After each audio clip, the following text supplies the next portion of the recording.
La méthode ultime pour réussir dans les ventes aux enchères immobilières. Salut à toi, ici Jean-Pierre dans Chez Imo Club, ton expert dans les ventes aux enchères immobilières judiciaires. Si tu découvres ma chaîne, sache que je publie une vidéo toutes les semaines sur ce sujet pour t'aider à réussir et à battre la concurrence aux enchères. Dans cette vidéo, je vais te partager la méthode que j'utilise et certains membres de la communauté Enchères Imo Club utilisent également, qui nous permet de systématiquement faire des bonnes affaires aux enchères.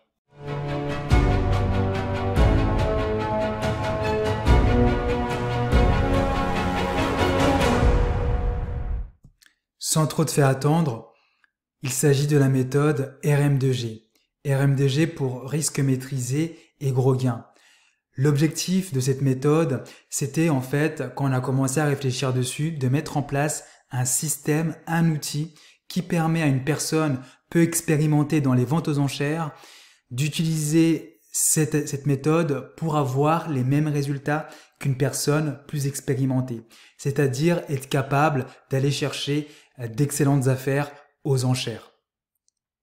Donc, c'est à la fois un condensé de ma propre expérience, l'expérience des gens que j'ai accompagnés, mais également l'expérience des personnes de la communauté Enchères Imo Club. Je vais expliquer pourquoi ce nom, pourquoi RM2G. RM2G parce que dans un premier temps, il y a la partie risque maîtrisé. Donc c'est pas pour rien que la partie risque maîtrisé arrive avant la partie gros gain. Parce que dans les ventes aux enchères, et souvent la plupart des gens l'oublient, c'est que ce qu'on veut réaliser en premier, c'est d'éviter que des risques se matérialisent. Quand je parle de risque, c'est par exemple acheter un bien au-dessus du marché ou encore acheter un bien qui est occupé et que en fait la personne qui occupe le bien ne souhaite pas quitter les lieux et donc tu te retrouves à gérer une procédure d'expulsion interminable ou encore parce que pendant la visite, tu as raté certains éléments et tu te retrouves avec un bien avec beaucoup de travaux que tu n'avais pas estimés. Donc dans un premier temps, c'est maîtriser les risques. Et ensuite, il y a la partie gros gain parce que l'idée de cette méthode, c'est de se focaliser sur des annonces et des biens qui sont susceptibles de générer des gros gains ou des forts rendements. Donc la méthode RM2G s'articule autour de 12 étapes. Comme tu peux le voir sur le schéma, il y a uniquement 11 étapes. J'ai tout simplement enlevé l'étape 0 en quelque sorte, qui est en fait le fait d'avoir échangé avec ton banquier pour t'assurer qu'il va te suivre pour financer tes biens aux enchères. Si tu achètes en cash, donc là cette étape ne s'applique pas à toi, mais il est très important avant même de commencer à faire des recherches, d'aller discuter avec le banquier, s'assurer qu'il comprend bien le projet et également qu'il est prêt à te suivre pour acheter un bien aux enchères. Bien évidemment, il y a une façon d'amener le projet, comment présenter le projet au banquier pour que tu puisses avoir son accord assez rapidement. Je ferai peut-être une vidéo sur la partie financement prochainement.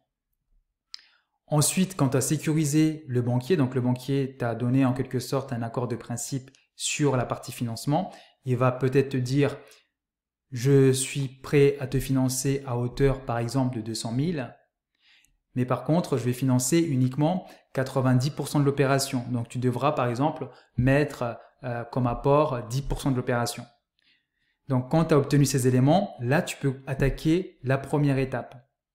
Donc, la première étape consiste à définir tes objectifs pour les enchères.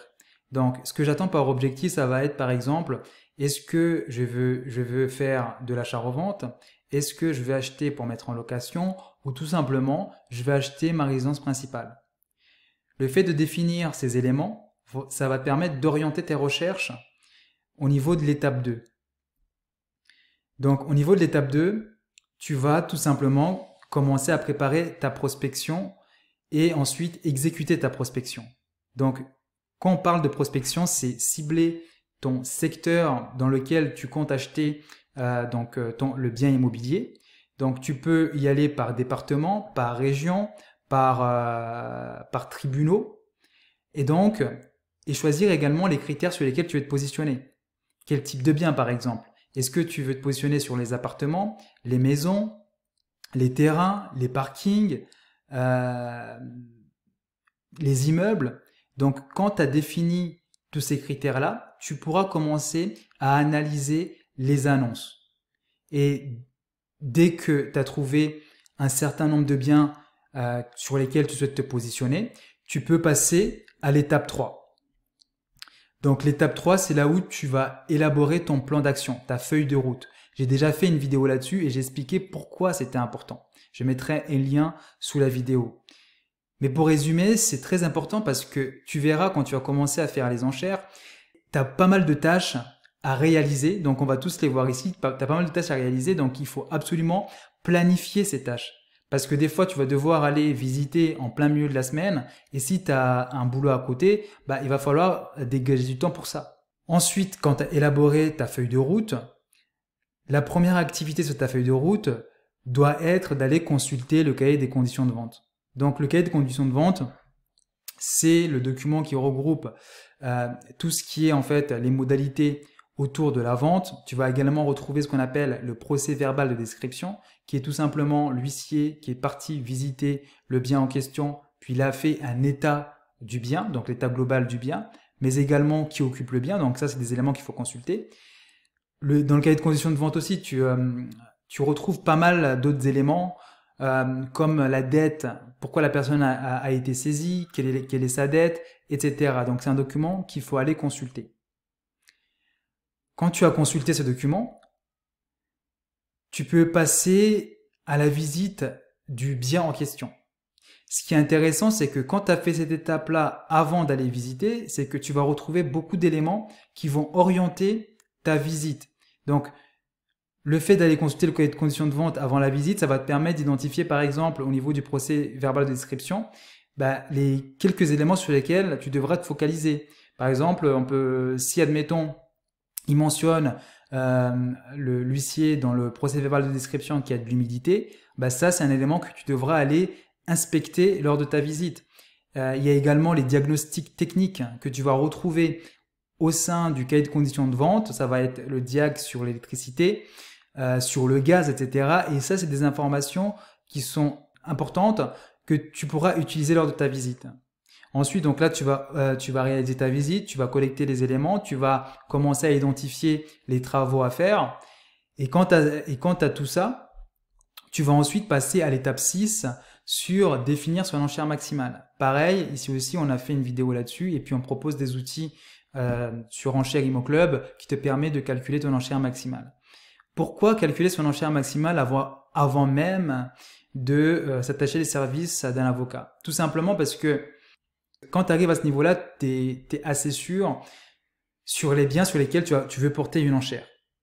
Donc, parce que quand tu vas contacter l'avocat, il va demander sur quel bien tu souhaites te positionner. Donc, il faut déjà être sûr du bien sur lequel tu dois te positionner. Donc, là, tu as réservé ton avocat. Puis ensuite, il faut aller voir ta banque pour aller récupérer tes chèques de banque.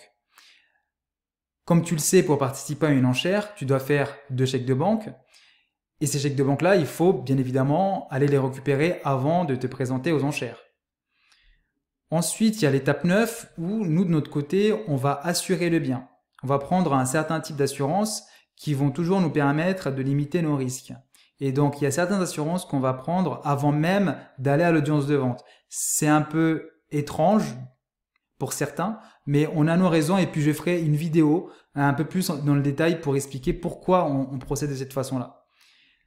Ensuite, il y a la partie, tu dois aller participer à l'audience de vente et quand tu es adjudicataire et que au bout de 10 jours, donc le 10 jours c'est le délai de surenchère où une personne peut venir et surenchérir de 10% sur le dernier prix et donc dans ce cas-là, on rentre dans le processus de surenchère et si, admettons, au bout de 10 jours, il n'y a pas eu de surenchère, tu bascules dans la partie formalité post-vente. Donc là, c'est là que tu vas commencer à finaliser ton financement avec la banque qui t'a déjà, comme je te l'ai expliqué à l'étape 0, accordé en fait finalement son accord de principe pour te financer. Donc là, tu vas juste échanger avec la banque, échanger avec l'avocat, se coordonner pour savoir comment la banque envoie l'argent sur le compte Carpa mis en place par l'avocat. Et puis également, il y a toute la partie derrière, prise de possession du bien acquis. Donc là, il y a également une vidéo à ce sujet sur notre chaîne. Donc, c'est ce que je voulais te présenter. Donc, en regardant comme ça, c'est vraiment les étapes de très haut niveau que je t'ai présentées.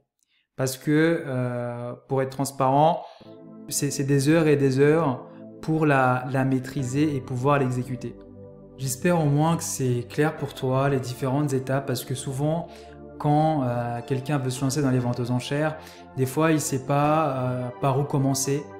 Et malheureusement, ils abandonnent. Donc j'espère au moins que le fait d'avoir les grands jalons à respecter, ça t'aide. Si tu as aimé la vidéo, like, partage et surtout n'oublie pas de t'abonner.